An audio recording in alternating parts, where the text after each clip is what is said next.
Installing a heatsink on Raspberry Pi 02W. So first, you're going to take your heatsink and peel the tape off the back.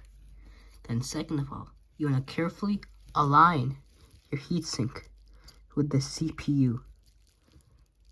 Then firmly push it in place. This will make sure that your Raspberry Pi will stay cool for decades to come.